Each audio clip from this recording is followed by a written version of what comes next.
Hi, welcome to Senior's Last Word, and today we are looking at the January transfer window, the winter transfer, just a day to go, and most of you are wondering, where does my team lie in all this? Have we benefited, or are you losing out? Those ones who still believe that you are chasing the title, are you doing well? Did you need to buy anyone, or your club has bought, but you think probably the wrong choice?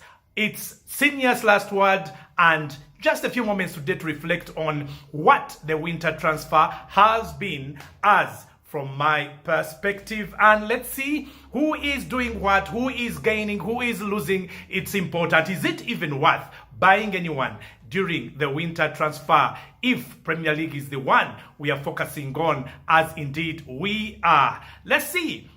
January transfer.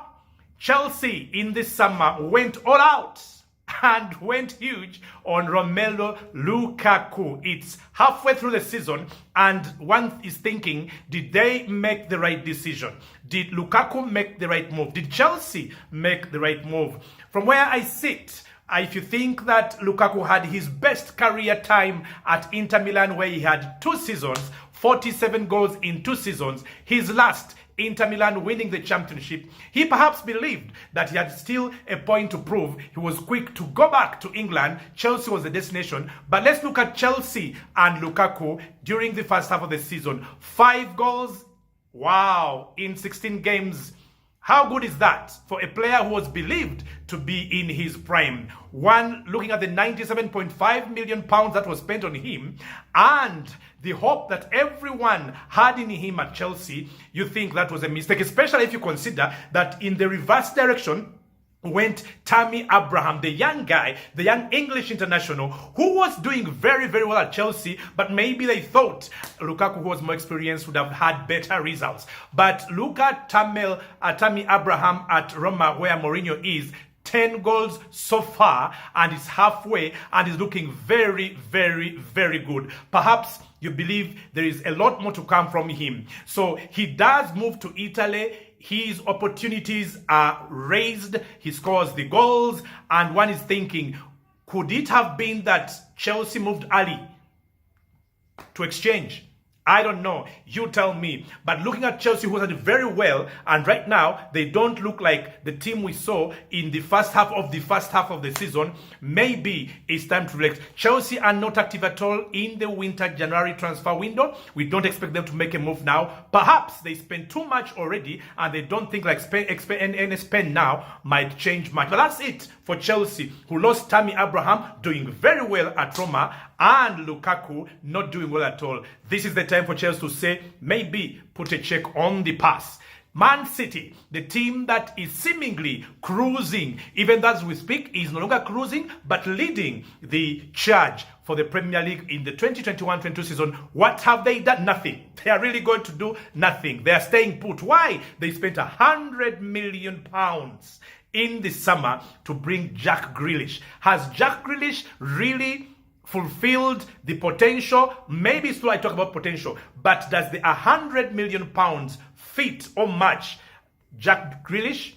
I don't think so. Even then, I think he was exaggerated. Jack Grealish, he doesn't score that many. He doesn't create that much. But he came into a team that was already too good. They already had made their structure, and any piece that you fit in probably just gels because this guy, Pep Guardiola, just knows how to oil his machine. Now, Jack Grealish, for me, a disappointment, but you won't necessarily pay attention to that because Man City are cruising, they're leading, and they're doing well. But was that buy worth the money? I don't think so. No wonder they're saying no buys. We are good enough. We are leading. We could even win the championship. So no need to buy. So transfers sometimes don't always guarantee success. And for the amount of money that some of these big clubs are paying, you think they need to think very, very hard. But Liverpool in the summer didn't spend much because they don't have that much money as Chelsea and City would say. However, they bought in our defender Konate, who is slowly and slowly getting in there and filling in the gaps for them. And they would say probably it's a successful transfer that much. But what are they doing in this winter transfer with a day to go? It looks like the Colombian Luis Diaz is as good as their player. What a player, the best player in the Portuguese league. And you think maybe he is the guy to do what? Because that's the problem with Liverpool. Where is he going to play? He's an attacking player, he's a winger, he's a playmaker, he can play on the right, he can play on the left, he can play in the center. Where is he fitting in all this? Well, we all know that Jurgen Klopp loves attacking football. We know that Jurgen Klopp loves that front three. He already beefed it up with Diogo Jota, who is doing very, very well. And now he's saying, no, it's not yet over. Perhaps you think the plan to bring him in the summer, that is 22 summer, has been brought forward, mostly because other two teams were really in for the same player, and that is Man U and Tottenham Hotspur. But what is the problem? The problem is Salah is not yet putting pen to paper. Money is not the money we all know. We know that those two have made those starting positions probably their own. Well, Klopp will be Klopp. He's bringing another player with a message. You think we can't do without you? We can't do without you. We've let players go in the past and we've kept or even got better in certain positions. So I think it's a message for Salah and Mane to tell them, one, don't take your starting positions for granted, and two, Liverpool can definitely do without you. No one is going to put pressure on Salah to sign. The club is going to put, or has already put, a proposal for the new contract on table. Salah may not be comfortable, or it may be all rumor, but the point is, Klopp is giving these players a message. This is a team game. If one player feels it's too big, probably he isn't. We've seen this club bring in players who were really average or just about there, and this club has built them. So, Salah, we are bringing this guy, Diaz. He might be coming in the same way you came in.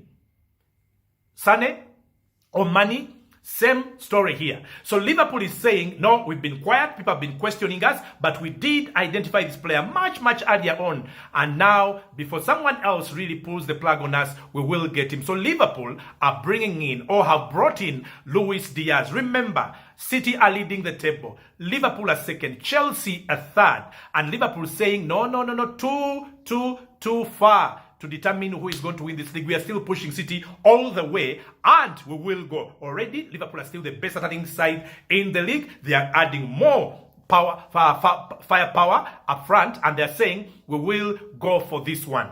Now, where does that leave Man United and Arsenal? Man United, of course, are suffering in the first half of the season, coming good, and as we speak now, they are in fourth position. No one expects them to win the title, but what did they do in the summer? They brought in Ronaldo, of course, for just about, what, £12 million? That wasn't that much.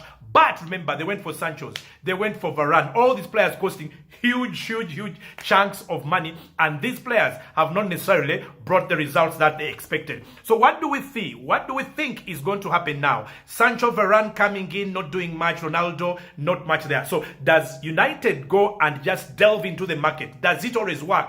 No. As for United, you can see evidence that buying players is not always the question. It's not always the answer. So for now, they are also going slow or going low. What they've done instead is let Anthony Martial go because he was being wasted on the bench. And indeed, this is a player who can walk into any other team elsewhere in Europe. So that one has gone. And who knows what their plan is. But what you're seeing is inactivity in as far as bringing players in the market is concerned. And this, if it's Manchester United concerned, Arsenal for me is still the big disappointment. This is a club that has money.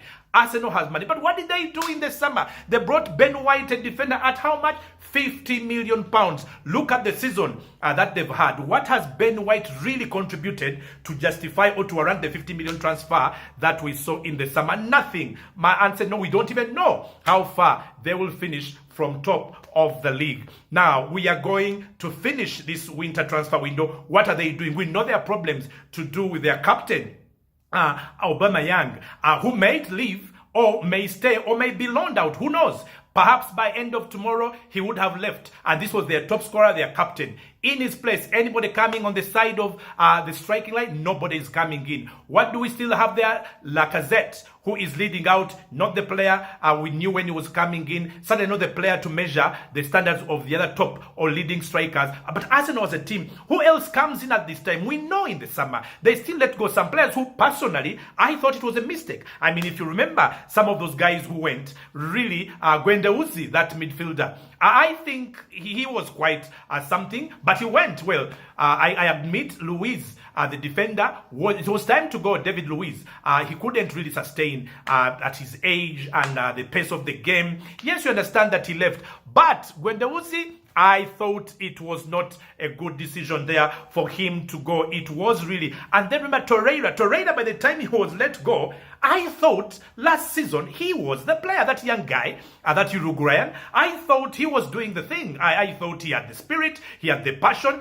and he was playing football in the center or in the heart of their midfield. Well, they let him go. So when I look at Arsenal over 2 seasons, the summer, the winter transfer, what have they done? What are they doing? Nothing. The question is, what really are Arsenal thinking about? Are they interested anymore in contesting for anything? And as far as the Premiership is concerned, they seem to have given up already. What is happening at Arsenal? I don't know. So looking at these 4 teams, Man City, Chelsea, Liverpool, Man U, you can bring in Arsenal there. You are a supporter. You are a fan. Are you happy? Are you happy with the winter? I don't know. But I will tell you, a few clubs are happy there. Liverpool certainly are very happy that they are getting a player to put and increase pressure on Mane, who is not the player we knew 2 seasons ago. Salah, he is our player, or he is the player this season. But where is he now? Putting the club on tension. We don't know. So, transfer, winter, 1 day to go, 24 hours to go. Who is winning, who is losing? I don't know. All I know is that there are some fans out there who are happy and some clubs who don't even care. They are waiting for the summer. I don't know where you are, but for the teams that are chasing the title, Chelsea, City, and Liverpool, who is gaining? I want to believe City are going to have to look over their shoulders, because Liverpool is making a huge statement. They're saying, we are not giving up yet. We are still coming for you. More than 18 games to go before the end of the season.